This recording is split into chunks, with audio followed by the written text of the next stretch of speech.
오늘 우리에게 주시는 하나님의 은혜의 말씀은 요한복음 20장 1절에서 18절까지의 말씀입니다. 안식 후 첫날에 예수님께서 부활하신 사건에 대한 기록입니다. 그리고 예수님의 부활의 첫 증인으로 막달라 마리아가 주님을 만나게 되는 그런 장면에 대한 기록이라고 할 수 있습니다.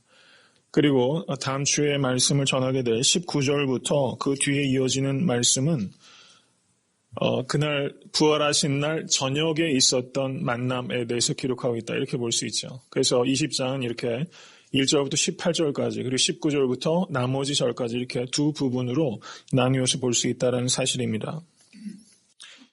20장 1절을 보시면 안식 후 첫날 이른 아침에 아직 어두울 때 이렇게 기록하고 있습니다. 예수님께서 금요일날 십자가에 달리신 겁니다.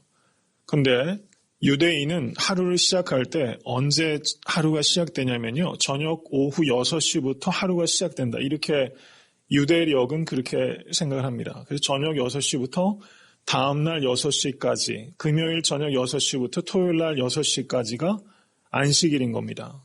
저녁 6시부터 토요일날 6시까지.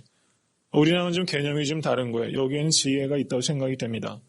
그러니까 토요일날 오후 6시가 지나고 밤이 지난 후에 주일 새벽에 마리아가 예수님의 무덤으로 저와 급히 가게 된다는 사실입니다. 근데 여기에 보시면 첫날 이른 아침 얼마나 일었는지 그것을 강조할 때 아직 어두울 때 이렇게 20장 1절에 기록하고 있어요. 여기 아직 어두울 때라고 기록하고 있는 성경 원어가 프로이라는 단어가 사용되어 있습니다. 프로이. 그런데 이 시간대가 새벽 3시부터 새벽 6시까지예요. 새벽 3시부터 새벽 6시. 여러분 새벽 3시부터 새벽 6시까지 그 사이에 무덤 가보셨습니까? 쉽지 않았을 것 같아요. 여인이 이 당시에 불빛이 제대로 된 게 있겠습니까? 이 시간에 예수님의 무덤에 간다는 것은 이건 참 쉽지 않은 일이다. 이런 생각이 듭니다. 마가복음 1장 37절을 보시면 예수님께서 1장 35절에 한적한 곳에 가셔서 새벽 미명에 기도하셨다. 이렇게 기록하고 있습니다. 근데 예수님께서 광야에 가서 기도하실 때 그때 사람들이 어떻게 합니까? 베드로가 사람들을 막 끌고서 모든 사람이 주를 찾나이다. 이렇게 말합니다. Everybody is looking for you. 이렇게 1장 37절에 말하고 있어요. 모든 사람이 주를 찾나이다. 그때도 프로이, 새벽 시간입니다. 그 새벽 시간에는 사람들이 Everybody is looking for you. 예수님을 찾고 있어요. 그런데 지금 이 새벽 시간에는 오직 막달라 마리아와 다른 두 마리아, 3명의 여인만이 예수님을 찾아와 있다는 사실입니다. 이것은 어떻게 다른 것입니까? 마가복음 1장에서는 모든 사람이 예수님께서 각색 병든 자들과 귀신들을 쫓아내었을 때 자기의 문제가 해결될 때는 사람들이 예수님을 새벽에도 쫓아옵니다. 그런데 예수님께서 죽으신 후에는 예수님으로부터 얻어갈 것이 없다고 생각하는 시간에는 오직 예수님을 사랑하는 사람만이 찾아갈 수 있다는 것을 우리가 볼 수 있게 된다는 것이죠. 그래서 저는 우리들을 되돌아볼 수 있게 되길 바랍니다. 우리들은 내 문제가 해결될 때 그리고 그걸 기대할 수 있을 때 새벽에 쫓아가는 사람인가 아니면은 예수님으로부터 받을 수 있는 something from Jesus, 그 something 때문이 아니라 Jesus himself, 예수 그리스도 자신 때문에, 사랑 때문에 그 새벽에 예수님의 무덤가로 가는 이 여인과 같은 마음을 우리가 가지고 있는가? 우리의 신앙의 동기, 그 본질이 무엇인가? 이것에 대해서 우리는 끊임없이 질문을 해야 됩니다. 저는 안식 후 첫날에 그 새벽 미명, 아직 어두운 때 그 무덤가를 찾아왔던 이 막달라 마리아, 3명의 여인 중에서 특별히 마가복음은 막달라 마리아와 또 다른 마리아와 살로메 해서 3명의 이름을 다 거론하고 있는데 요한복음은 막달라 마리아 1명밖에 거론하고 있지 않아요. 요한은 이 막달라 마리아에 집중하고 있습니다. 이 막달라 마리아는 어떤 사람이냐면요. 7 귀신 들렸던 여인이에요. 7 귀신 들렸던 여인. 이 여인을 집중적으로 요한은 그 여인의 시선을 쫓아가면서 부활절 그 첫날 아침을 기록하고 있다는 사실입니다. 20장 2절을 보시기 바랍니다. 20장 2절을 보시면 시몬 베드로와 예수의 사랑하시던 그 다른 제자에게 달려가서 돌이 무덤에서 옮겨진 것을 보고서 이 여인이 어떻게 합니까? 독을 당했다 이렇게 생각한 거예요. 이 당시에는 굉장히 시신을 훔쳐가는 일들이 굉장히 사회적인 문제가 됐습니다. 그래서 로마의 황제는 돌을 움직이거나 시신을 훔쳐가거나 도굴하는 사람은 사형을 처하라라는 칙령이 내려질 정도로 이 당시에 굉장히 시신을 훔쳐가는 일들이 많이 있었다는 것입니다. 그렇기 때문에 도굴범으로부터 시신을 보호하기 위해서 무덤을 인봉하는 일들이 굉장히 엄하게 지켜졌다는 거예요. 그래서 지금 예수님 무덤에는 이렇게 되는 겁니다. 그 당시 관습에 따라서 제가 설명을 드리면 아리마대 요셉은 그 사내들인 공회의 공회원입니다. 돈이 많은 사람이에요. 그러니까 제대로 갖춰진 무덤입니다. 이런 경우에는 돈 많은 사람은 바위를 파서 그 안에 석실을 만들어서 무덤을 안치합니다. 그리고 무덤 입구에는 이 홈을 파는 거예요. 그 입구에 돌에다가 홈을 파고 바위를 이렇게 무덤 입구가 있으면 바위가 조금 위쪽에 위치하게 됩니다. 그래서 홈을 따라서 바위가 또르르 굴러와가지고 무덤을 딱 막는 거예요. 그러니까 위에서부터 내려오니까 바위도 위에서 내려오니까 비교적 쉽게 입구로 올 수 있게 되는 거죠. 그리고 딱 막는 겁니다. 그런데 이 돌을 치우려면 어떻게 되겠어요? 위로 올려야지만 치워지는 거죠. 그래서 이것을 옮기는 것은 적어도 장정이 3명에서 4명 정도가 필요한 그런 어려운 일이었다는 것입니다. 그런데 마가복음 16장 3절을 보시면 이 막달라 마리아를 위시한 3명의 여인이 거길 가면서 16장 3절에 이렇게 말합니다. 누가 우리를 위하여 무덤 문에서 돌을 굴러주리요. 이렇게 말하면서 걱정하면서 무덤가로 갔어요. 여자 3명이서 그 돌을 움직일 수 없다는 겁니다. 누가 우리를 위하여 무덤에서 돌을 굴려주리요. 우리가 무엇인가를 행동할 때는 이성적이고 합리적일 필요가 있습니다. 그런데 만약에 막달라 마리아를 비롯해서 이 3 여인이 어차피 우리가 가봐야 그 무덤 돌 못 움직인다. 우리가 가봐야 아무 소용이 없다. 만약에 그렇게 합리적으로만 생각하고 거기에 가지 않았다면 이 여인들은 부활하신 주님을 만날 수 없었다는 사실입니다. 이것을 통해서 우리가 깊이 생각해야 되는 것은 우리가 이성적이고 합리적인 것이 필요하지만 그것만으로는 충분하지 않다는 사실입니다. 어떻게 될 때 우리는 기적을 체험하는가? 이성이 하지 못하는 일을 사랑은 하는 것이다 라는 것을 우리가 막달라 마리아를 비롯한 이 3 여인을 통해서 배울 수 있게 되기를 간절히 소원합니다. 저는 이 사랑을 오늘 우리가 깊이 생각할 수 있게 되기를 바랍니다. 오늘 하집사님께서도 이 예수님을 사랑하는 것에 대해서 기도를 해주셨는데 오늘 말씀하고 주제가 너무 부합하는 것 같았어요. 그래서 기뻤습니다. 이성이 할 수 없는 것을 사랑이 한다. 이 3 여인, 특별히 막달라 마리아가 예수 그리스도께 가졌던 그 사랑을 우리는 정말 가지고 있는가? 이것을 우리가 깊이 생각할 수 있어야 합니다. 오늘 제가 찬송가 511장을 찬양했는데요. 이 찬양을 작사한 사람이 누구냐면요. 내 구주 예수를 더욱 사랑, 내 진정 소원은 무엇입니까? 내 구주 예수를 더욱 사랑. 근데 이 찬송시가 지어진 게 1856년입니다. 그런데 이 찬송시를 작사한 사람이 자녀들을 전염병으로 모두 잃어버렸어요. 그리고 자녀들을 전염병으로 모두 잃어버린 후에 찬송한 시가 바로 이 찬송시예요.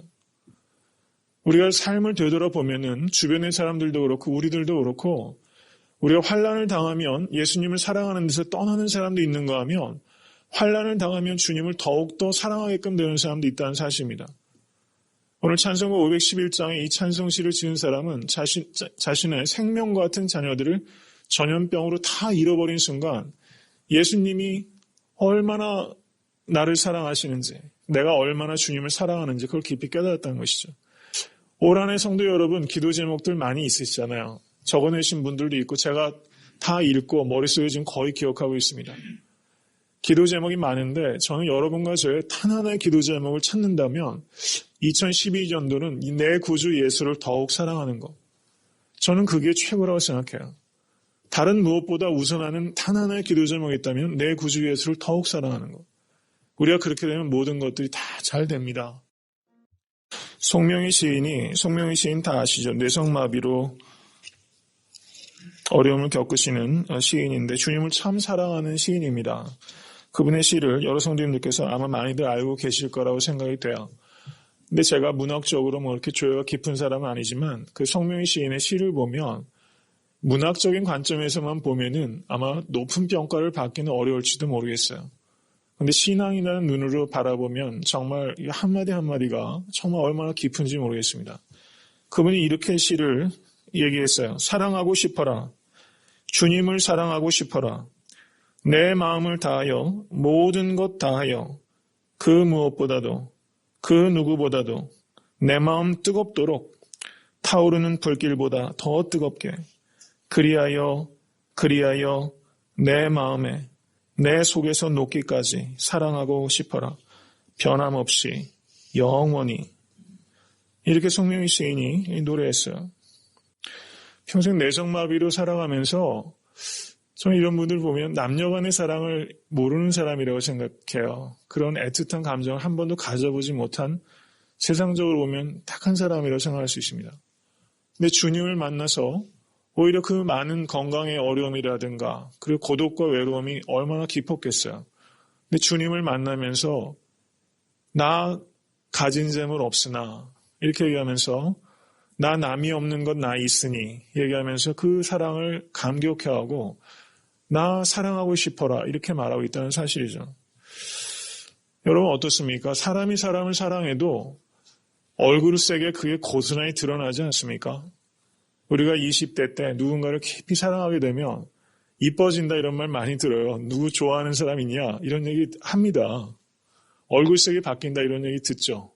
사람이 사람을 좋아하고 사랑해도 바뀔 수밖에 없는데 우리가 예수님을 깊이 사랑하는데 그 사랑하는 것이 나의 무엇을 바꾸고 있는가? 내 낯빛이 얼마만큼 바뀌고 있는가?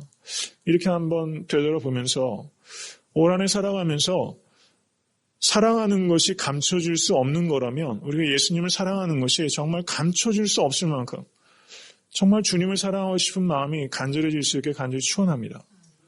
그러면 되지 않겠어요? 그거면 다 되는 겁니다. 저는 개인적으로는 제가 설교 말씀드릴 때 한두 차례 말씀드렸지만 능력 있는 목회자가 되고 싶지 않은 목사가 어디 있겠어요? 성도님들이 어려움 가운데 처해 있고 특별히 병상에 있으면요. 제가 옛날에 새벽기도 때 그런 말씀 드렸어요. 마술이라도 부리고 싶다는 마음이 들더라고요. 너무 안타까우니까 마술사라도 되고 싶은 마음이 들었어요. 그런데 제가 정말 원하는 것은 능력 있는 목회자보다 주님을 사랑하는 목회자.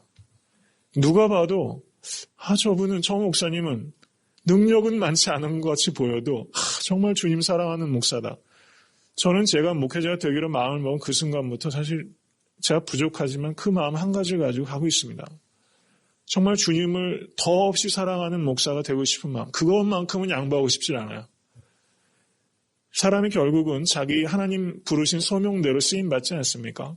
크게 쓰임받는 사람도 있고 작게 쓰임받는 사람도 있습니다. 저는 그냥 소명대로 쓰임받고 싶고 정말 양보하고 싶지 않은 것, 끝까지 양보할 수 없는 것, 주님을 사랑하는 일에서는 최고가 되고 싶은 그런 마음이 저에게 있습니다.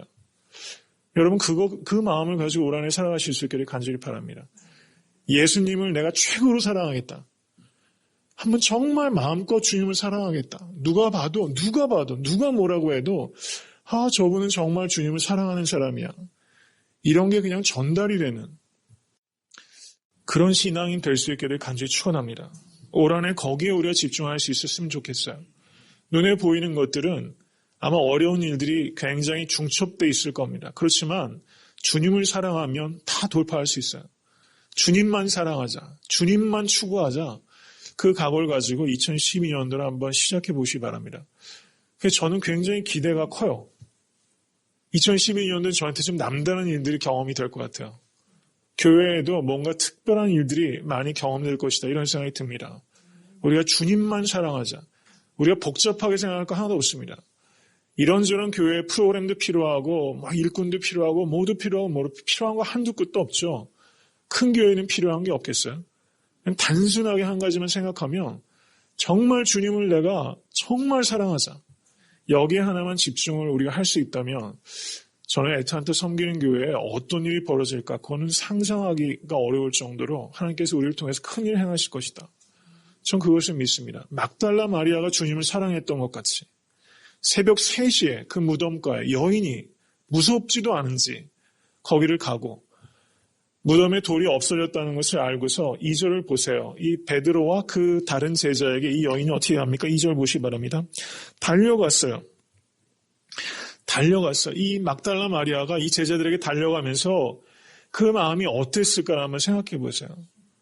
달려가는 겁니다. 너무 안타까워서 예수님께서 지금 부활하셨다는 것은 막달라 마리아는 잘 깨닫지 못하고 있어요.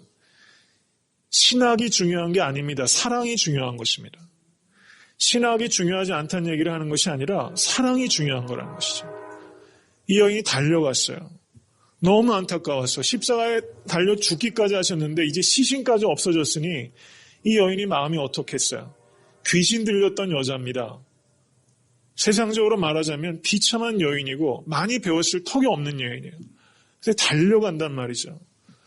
저는 우리 교회에서 정말 이렇게 달려가는 모습을 보고 싶어요. 주님을 사랑하기 때문에 달려가는 사람들. 사도 바울도 평생 달려가지 않습니까? 예루살렘을 향해서 달려가고 고린도전서 9장에서도 달려간다고 얘기하지 않습니까? 정형 없이 달려가지 않고 나는 주와 복음을 위해서 달려간다 사도 바울이 얘기를 하고 디모데 후서에서도 달려갈 길을 다 마쳤다고 이야기하잖아요. 정말 달려가는 목회자, 달려가는 성도, 우리가 서로 간에 2012년도를 우리가 주님을 사랑하는 마음으로 정말 레이스를 하는 그런 레이스를 우리가 서로 볼 수 있게 되기를 간절히 소원합니다. 그 뒤에 이어지는 얘기는 상당히 흥미로워요.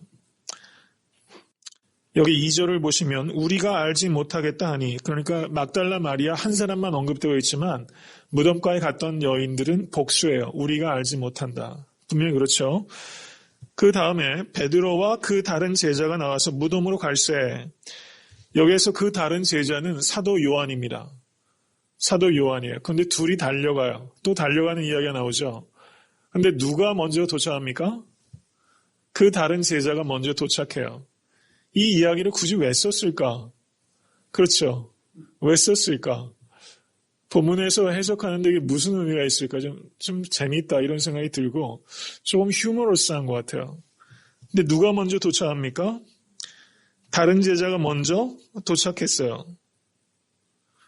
그런데 먼저 도착했으면 응당히 무덤으로 쑥 들어가면 될 일인데 이 다른 제자가 도착해놓고 몸을 굽히려가지고 무덤 안을 쳐다보고는 또 들어갈 엄두를 못 내요. 베드로는 늦게 헐떡헐떡하면서 도착을 했는데 베드로는 망설이지 않고 무덤으로 쑥 들어가 버린단 말이죠. 사람이 성품이 다르다는 겁니다. 기질대로 쓰임받는다는 것을 여기에서 우리는 또 보게 돼요. 여기에서 그 다른 제자는 사도 요한입니다. 사도 요한은 예수님 사랑에 대해서 욕심이 있었어요.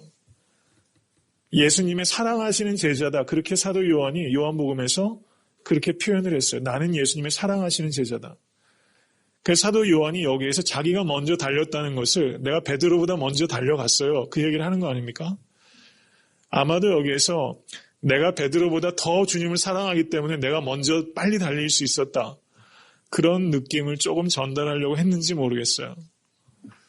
내가 육상이 100m가 12초 프레시고 베드로는 14초라서 내가 먼저 도착했다. 이런 의미보다는 피지컬한 스트렝스를 얘기하는 것보다는 사도 요한은 아마 이렇게 암시적으로 내가 주님을 너무 사랑하기 때문에 내가 더 빨리 달렸다. 이렇게 얘기하고 싶은 느낌이 조금 있다는 것이죠. 제가 개인적으로 그렇게 묵상을 해봤습니다. 제가 드리는 말씀은 나를 주님께서 더 사랑하셔. 이런 마음이 우리에게 필요하다는 거예요. 주님의 사랑을 더 받고 싶은 마음이 있어야 됩니다. 그리고 내가 주님을 더 사랑할 거야 하는 마음이 있어야 한다는 것이죠. 사도 요한에겐 그런 마음이 있어요. 정말 주님을 믿기 때문입니다. 그 사랑을 욕심을 낸다는 것은 주님의 실제를 명확하게 믿기 때문이에요. 우리가 인슈런스 들듯이 신앙생활하면 이 사랑을 욕심내지 않습니다. 그런데 정말 주님을 믿기 때문에 내가 더 사랑하고 싶고 나는 더 사랑받고 싶고 이런 마음이 이 사도 요한에게 있었다는 것이죠. 이 마음을 우리가 읽을 수 있게 되기를 바라고 그 마음을 성도님과 제가 가질 수 있게 되기를 간절히 소원합니다. 그런데 어떻습니까? 요한이 거기까지 갔다가 왜 안 들어갔을까? 그것도 좀 궁금하잖아요. 왜 안 들어갔을까? 어떤 사람들은 그렇게 얘기를 해요. 이게 뭐 중요한 문제는 아니라고 생각이 돼요. 한번 생각해 보는 겁니다.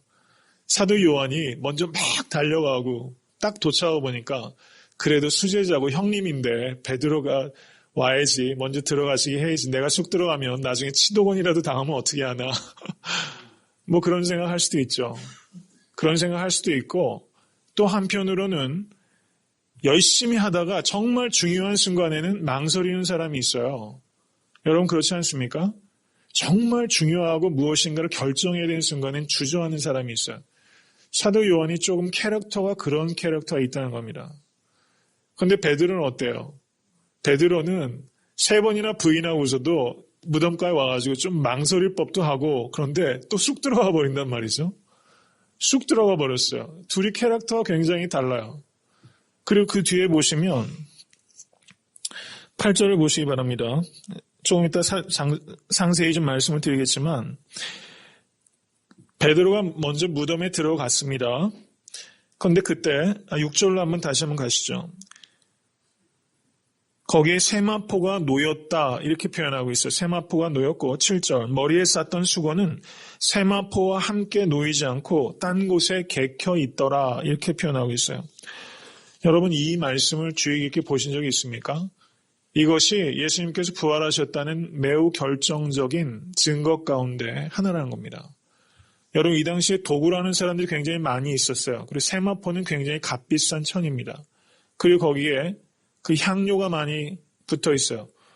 여러분 도구라는 사람이 얼마나 시간에 쫓깁니까? 더군다나 로마 황제가 그런 사람들은 사형을 내리라고 칙령까지 내린 상태입니다.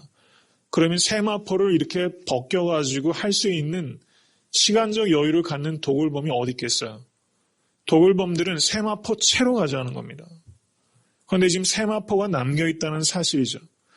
그 다음에 머리를 쓰고 있던 두견이 여기서 개켜 있더라 이렇게 말했습니다.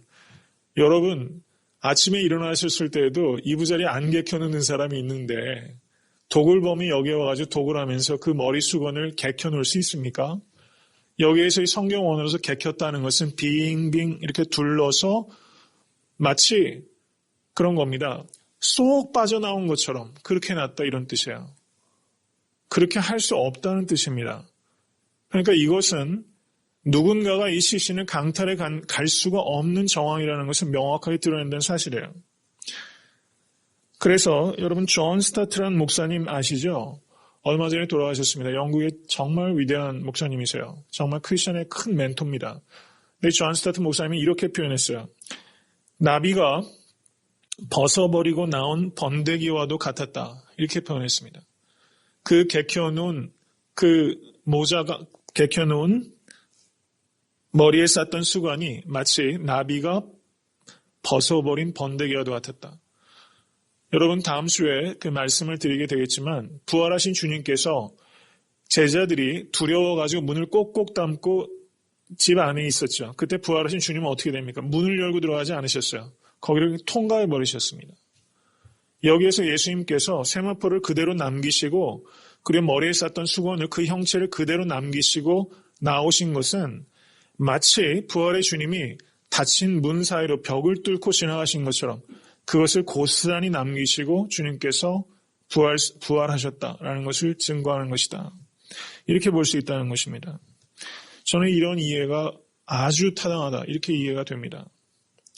부활의 명확한 물적 증거, 매우 드문 물적 증거 중에 하나가 이 세마포와 그리고 개켜놓은 수건이다. 이렇게 볼 수 있다는 겁니다. 근데 8절을 보시기 바랍니다. 요한이 밖에서 아직까지 못 들어가고 있어요. 그러다 그때야 무덤에 먼저 왔던 그 다른 제자도 들어가 보고 믿더라. 이렇게 말하고 있습니다. 요한이 그때야 들어갔어요. 이것을 보면은 베드로는 지금 아직까지도 예수 그리스도의 부활을 깨닫지 못합니다. 세마포와 개켜놓은 수건을 봤는데 이 베드로는 이것이 무슨 의미인지를 깨닫지 못하고 있어요. 근데 요한은 그것을 보고서 무엇인가를 깨달은 것 같습니다. 이것을 통해서 저는 생각하기를 요한은 매우 조심스러운 사람이라는 거죠. 거기 무덤에 들어가지 않았습니다. 그런데 베드로보다는 훨씬 직관이 뚜렷하고 섬세한 사람이었어요. 그래서 어떤 상황들을 보면 그것을 명확하게 이해하는 데 있어서 베드로보다 빨랐습니다. 요한복음을 한번 보세요. 요한이 갖고 있는 캐릭터가 느껴지는 그런 요한복음이라 할 수 있습니다. 요한 1서 보세요. 그 사랑에 대해서 이야기하는 요한을 보시기 바랍니다. 요한이 굉장히 직관이 강하고 섬세한 사람이고 관찰력이 뛰어난 사람이라는 것을 알 수 있죠. 제가 이 말씀을 드리는 이유는 이 베드로와 요한이 정말 안 어울릴 것 같은 이 두 사람이 너무 매치가 잘 돼서 사도행전을 보시면 이 두 사람이 성전에 기도하러 갈 때도 같이 올라가고 그리고 복음전도 같이 하고 공회에서 재판받을 때도 늘 같이 있었어요. 베드로와 요한은 정말 좋은 파트너였습니다. 기질과 성품이 너무 다른데 두 사람이 너무 서로를 보완하면서 아름답게 쓰임받았다는 것이죠. 저는 애틀랜타 섬기는 교회에서 정말 이런 일들이 우리 가운데 있을 수 있게 간절히 축원합니다. 이 베드로도 있고 요한도 있고 또 제일 먼저 야곱은 어떤 사람입니까? 우르의 아들이라고 하시잖아요. 우르의 아들입니다. 제일 먼저 순교한 사도가 누굽니까? 야곱이었어요. 사도행전 12장을 보면 기질과 성품대로 쓰였습니다. 그래서 우리가 정말 우리가 갖고 있는 기질과 성품도 하나님께서 허락하신 것이라는 것이죠. 다듬어야 되고 버려야 될 부분들은 버려야 되지만 그 사람의 독특한 영역에 있는 성품들은 우리가 잘 섞여서 아름답게 조화를 이루어서 쓰임받는 그런 교회가 될 수 있기를 간절히 소원합니다. 그 뒤에 내용을 보시기 바랍니다. 11절 마리아는 무덤 밖에 서서 울고 있었다. 울면서 굽으려 무덤성을 들여다보니 여러분 사랑하기 때문에 떠나지 못하는 겁니다. 사랑하기 때문에 지금 어때요? 그 안타까운 심정 때문에 계속해서 울고 있어요. 그리고 안을 들여다봅니다. 안을 들여다보는 거예요. 사랑하기 때문에 들여다보는 겁니다. 이미 들여다본 것입니다. 그런데 또 보게 되는 거예요. 이게 사랑하는 마음입니다. 근데 천사가 있었습니다. 하나는 머리편에 하나는 발편에 있었다 기록합니다. 13절 보시기 바랍니다. 여자여 어찌하여 우느냐. 계속해서 웁니다. 13절 우리 다 같이 한번 읽겠습니다. 천사들이 가로되 여자여 어찌하여 우느냐 가로되 사람이 내 주를 가져다가 어디 두었는지 내가 알지 못함이니이다. 여기에서 우리가 간과하기 쉬운 매우 중요한 말이 있어요. 여기에서 막달라 마리아가 예수님을 어떻게 호칭하고 있습니까? My Lord, 내 주라고 호칭하고 있다는 사실이에요. 어찌하여 우느냐? 사람이 시신을 가져다가 어디 두었는지 내가 알지 못함이니이다. 이렇게 말하지 않는다는 거예요. 이 막달라 마리아에게는 예수님이 시신이 아니라 My Lord, 내 주님입니다. 지금도 내 주님이시라는 사실이에요. 그리고 20장 2절에서도 20장 2절 보시기 바랍니다. 시몬 베드로와 예수의 사랑하시던 그 다른 제자에게 달려가서 말하되 사람이 주를 무덤에서 가져다가 어디 두었는지 우리가 알지 못하겠다 하니 이렇게 말하고 있다는 사실입니다. 무슨 일이 닥쳐도 눈에 보이는 것이 아무리 어떤 것이라 할지라도 예수님은 My Lord, 나의 주님입니다. 이 막달라 마리아에게 이런 마음이 있었다는 것이죠. 이런 마음이 우리 가운데 있을 수 있게 되어 간절히 축원합니다. 그리고 그 뒤에 어떻게 말합니까? 이 말을 하고 뒤로 돌이켜 예수의 서신 것을 보나 예수신 줄 알지 못하더라 이렇게 말합니다. 그 엠마오로 가는 두 제자들도 부활하신 예수님을 알아보지 못했어요. 어두웠을 겁니다. 그리고 예수님의 부활의 신체는 또 이전에 이 땅에 공생을 하셨을 때와는 조금 다른 의미의 신체였을 수도 있습니다. 영광의 신체였기 때문에 순간적으로 알아보지 못했을 겁니다. 그리고 기대를 안 했을 겁니다. 설마 주님이겠는가? 여러 가지 이유 때문에 주님인 줄 식별하는데 어려움을 겪었어요. 그런데 15절 보시기 바랍니다. 예수께서 가라사대 여자여 어찌하여 울며 계속해서 울고 있다는 사실입니다. 저는 여러분과 저의 이런 눈물이 회복될 수 있기를 간절히 바랍니다. 정말 참을 수 없이 터져나오는 눈물, 이런 눈물이 우리 가운데 회복되어야 됩니다. 그런데 뭐라고 얘기합니까? 동산지기인 줄 알고 가로되 주여, 여기에서 주여라는 것은 Lord가 아니라 Master 이런 뜻입니다. 당신이 옮겨왔거든 어디 두었는지 내게 이르소서 그리하면 내가 가져가리이다 이렇게 말합니다. 막달라 마리아에겐 지금 부활의 신앙 이런 거 없어요. 신학이 없어요. 그렇죠? 지금 여기 보세요. 지금 마리아도 지금 앞뒤 분간을 못하는 거예요. 그냥 지금 거의 미친 겁니다. 내가 너무나 사랑하는 예수님 시신이 없어진 거예요. 동산지기에 부탁한 겁니다. 시신을 좀 찾게 해달라고. 그럼 그걸 내가 가져가겠다고. 사랑하면요, 계산이 안 되는 것입니다. 앞뒤 분간이 안 될 만큼 이 마리아가 정신이 나갔어요. 예전에는 귀신이 7에 사로잡혔던 정말 미쳤던 이 여자가 예수 그리스도에 대한 사랑 때문에 미친 겁니다. 여러분, 이 사랑을 우리가 느낄 수 있게 되길 간절히 바랍니다. 여러분, 예수님께서 자기 본인 앞에서 예수님 때문에 정말 정신이 나간 것처럼 보이는 이 마리아를 보면서 예수님의 마음이 어떠셨겠어요? 감동하셨을 겁니다. 기쁘셨을 거예요. 나를 사랑하는 자들이 나의 사랑을 입으며 나를 간절히 찾는 자가 나를 만날 것이다. 주님께서 말씀하셨죠. 저는 왜 하필 부활의 주님이 지금 베드로도 왔었고 요한도 왔었는데 그들에게 먼저 나타나지 아니하시고 지금 막달라 마리아에게 먼저 나타나시는가? 이것을 생각해 보게 됩니다. 막달라 마리아가 이렇게 간절히 주님을 찾았다는 것이죠. 그 뒤에 이어지는 얘기가 매우 의미심장합니다. 16절 한번 보시기 바랍니다. 다 같이 읽겠습니다. 예수께서 마리아야 하시거늘 마리아가 돌이켜 히브리 말로 라보니여 하니 이는 선생님이라. 동산지기의 입에서 자기 이름이 튀어나온 거예요. 내 이름을 어떻게 알겠습니까? 그때 그 음성을 이 막달라 마리아가 깨달은 겁니다. 주님이라는 걸 알았어요. 요한복음 10장 3절을 보시면 양은 그의 음성을 듣나니 그가 자기 양의 이름을 각각 불러 인도하여 내느니라. 예수님께서 얼마나 기막히게 지금 인격적으로 이 막달라 마리아를 대하시고 계시나 하는 겁니다. 마리아야. 마리아는 그때 자기를 불러주시던 그 예수님의 음성을 정확하게 기억하고 있었습니다. 그게 주님인 줄 알았어요. 그래 뭐라고 부릅니까? 라보니여 이렇게 얘기를 해요.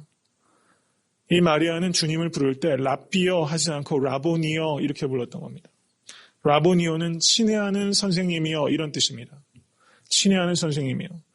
자기가 예수님께서 공생의 기간 동안에 주님을 사랑하고 주님께서 마리아여 하면은 늘 대답했던 라보니어. 인격적인 호칭이 지금 교환이 되고 있어요. 주님께서 이렇게 인격적으로 대하시고 다루신다는 사실입니다.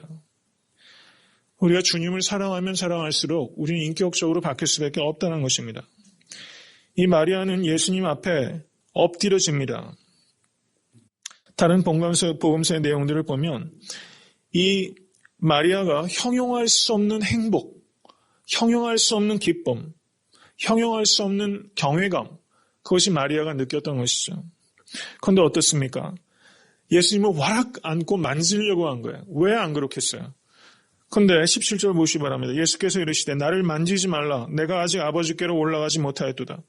나는 내 형제들에게 가서 너는 내 형제들에게 가서 이르되 내가 내 아버지 곧 너희 아버지 내 하나님 곧 너희 하나님께로 올라간다 하라 하신대. 이렇게 말씀하셨습니다. 이 말씀은 매우 중요한 의미가 있습니다. 이것은 부활의 주님을 만난 성도와 교회는 부활의 주님이 주는 편안함 가운데 안주할 것이 아니라 부활의 주님을 가서 증거해야 된다. 이것을 우리에게 가르쳐주고 있다는 사실입니다. 이것을 우리에게 적용을 한다면 우리는 부활의 주님을 그냥 믿고 우리만 구원받는 데서 그치는 것이 아니라 그것을 나가서 내가 주를 만났다라고 선언하는 교회가 되어야 된다는 사실입니다.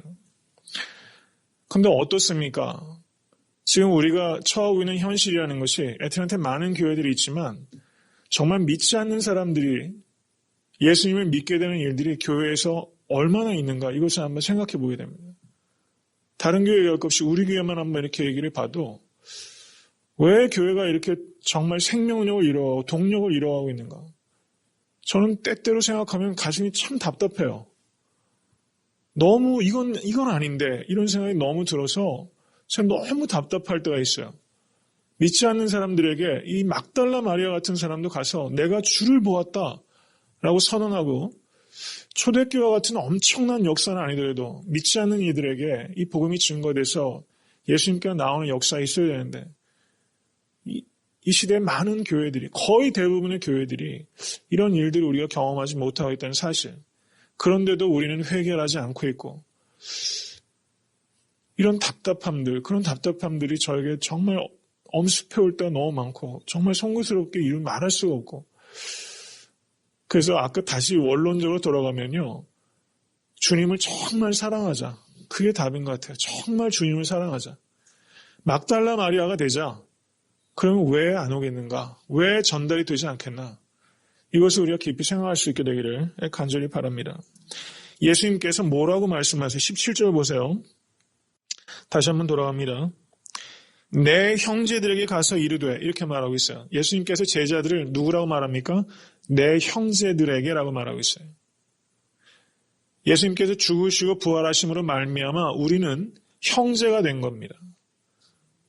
이것을 감사하실 수 있게 간절히 축원합니다. 이 자리에 있는 우리 모두는 예수님께서 부활하셨기 때문에 형제 자매가 된 것입니다. 내가 내 아버지, 곧 너희 아버지, 예수님께서 부활하셨기 때문에 예수님의 아버지께서 우리의 아버지가 되신 것입니다. 내 하나님이 곧 너희 하나님이 되었다. 이게 복음 아닙니까? 여기서 위대한 선언을, 복음의 내용은 이것입니다. 예수님께서 십자가에 달리시고 부활하셨기 때문에 예수님 안에서 우리는 형제 자매가 된 것이고, 예수님의 하나님이 나의 하나님이 된 것이고, 예수님의 아버지가 나의 아버지가 되었다. 이게 복음의 핵심입니다. 이것을 가서 전하라는 것입니다.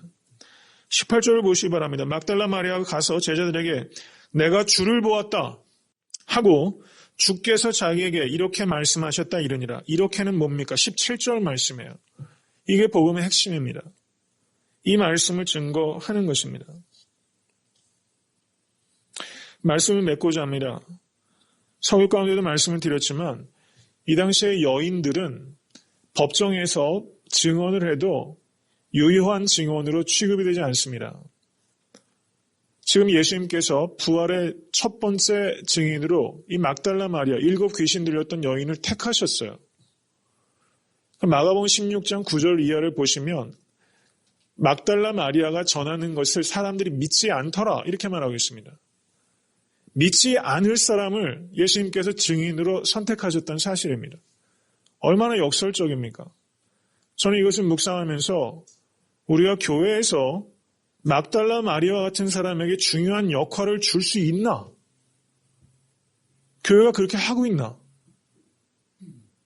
제 자신을 되돌아봐도 그런 리더십을 가질 수 있겠나? 예수님은 막달라 마리아를 택하셔서 부활의 증인을 삼으시는데 교회에는 빌라도 세상적인 방식으로 힘으로 하려고 하는 일들이 우리 가운데 너무나 많이 있다는 것이죠. 저는 막달라 마리아가 상징하는 것은 예수 그리스도를 사랑하는 사람입니다. 예수 그리스도를 사랑하는 사람, 그래서 예수 그리스도를 사랑함으로 말미암아 삶의 변화가 있는 사람, 바로 그 사람을 통해서 예수님께서는 부활을 증거하신다는 것입니다. 이 사실을 믿으실 수 있게 간절히 축원합니다. 예수님의 부활은 오늘 본문 내용을 한번 보세요. 심플합니다. 과학적으로 몇 시부터 몇 시에 가니까 뭐 어쩌고저쩌고 자세한 내용이 없어요. 주님께서 부활하셨고 세마포가 있었고 개켜놓은 수건밖에 없었다. 심플하게 말하고 있다는 사실입니다. 그러니까 예수님의 부활은 과학적인 증거로 증명이 되는 것이 아니라 부활의 주님을 만난 사람들의 변화된 삶을 통해서 증거가 된다는 것을 믿으실 수 있게 간절히 축원합니다. 올 한해 살아가시면서 하나님 막달라 마리아처럼 정말 정신 나간 사람처럼 보일 만큼 내가 주님을 사랑할 수 있도록 인도해 주시옵소서. 여러분, 우리가 한 번도 주님을 그렇게 사랑해보고자 하는 의지조차 가져보지 못했다면 그거 정말 회개해야 될 일이라고 생각합니다. 정말 주님을 사랑하기를 원합니다. 요한복음 5장을 보시면 예수님께서 유대인에게 뭐라고 말합니까? 너희 마음속에 하나님을 사랑하는 것이 없도다. 이렇게 말했어요. 우리가 사람은 속일 수 있을지 몰라도 하나님은 속이지 못합니다. 우리가 하나님을 사랑하지 않으면 하나님께서 아십니다. 그래서 올 한 해를 살아가시면서 우리의 첫 번째 기도 제목은 내가 내 구주 예수를 더욱 사랑. 이것이 될 수 있게 되길 주님의 이름으로 간절히 축원합니다.